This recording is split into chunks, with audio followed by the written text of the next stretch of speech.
So we left off the other day in verse 9, for with thee is the fountain of life, and in thy light shall we see light. Verse 10, and I'm going to take my time today, we're almost done for today, but I'm going to take my time through this psalm because I want to do 10, 11, and 12 today, tomorrow, and Friday, okay? So David now enters into part 3 of his psalm. The first part, verses 1 through 4, the destruction and the deathliness of sin. The second part is the beauty of the character and the abundance of the lavish heart of God. And that's verses 5 through 9. And now David turns to prayer. And his first prayer is that God would continue, okay? And he says, God, please continue. Oh, continue thy loving kindness unto them that know thee, and thy righteousness to the upright in heart. You could say this is a bit of, and I'm going to try to use a word here. It may not be the right word. This is a preemptive or presumptive prayer. It's a prayer born out of the knowledge that this will be the case. So it's maybe a rhetorical prayer. Like we think of a rhetorical question as being you're asking the question not to get the answer because you already know the answer. The answer is self-evident, or you're hoping it's self-evident to the person you're asking the question, or you're leading them to the discovery that it's self-evident. This is somewhat of a rhetorical prayer.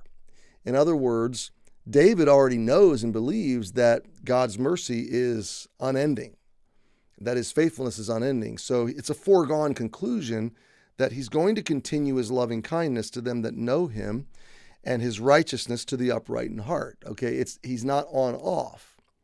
So there's only 2 ways David could be praying this prayer. One is that he's preaching it to his own heart and reminding God of his promise, okay? And the second is that he is essentially reappropriating it in his life experientially, that he's asking God, give me the continued experience, okay? So get the 2 senses in which David might be praying this prayer. The one is that he's preaching to his soul in terms of reminding God of the reality of his love and his righteousness.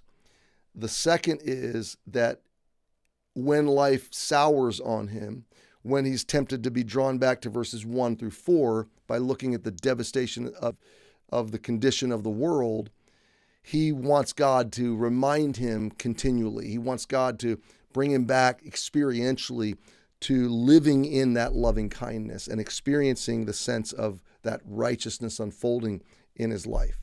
There's not any doubt in David that the loving kindness, the hesed, we talked about that Hebrew word, or the righteousness of God is limited in some way, or it's going to be stopped in some way. But he is saying, God, continue it. Let me give you a little example. Have you ever prayed, dear Lord, thank you for this day. Please go before me today, and please be with me today, and just protect and guide and provide for me today. We pray that you'll provide for us today. Have you ever prayed that? I have, maybe thousands of times. Well, why? I mean, God is with me. Why would I pray that? Why would I pray that he would be with me? There's no chance that he's not going to be. Why am I praying that he'll provide for me? He's already promised to provide, okay? You know what? It's rhetorical.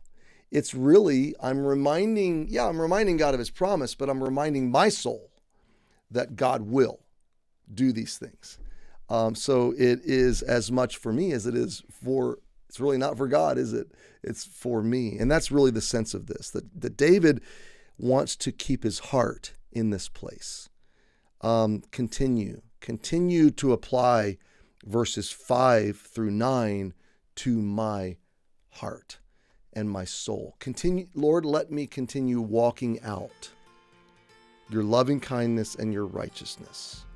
I want to keep knowing you and experiencing you until I see you. And that is enough for today. Well, happy Wednesday, and we'll see you tomorrow. Have a great day.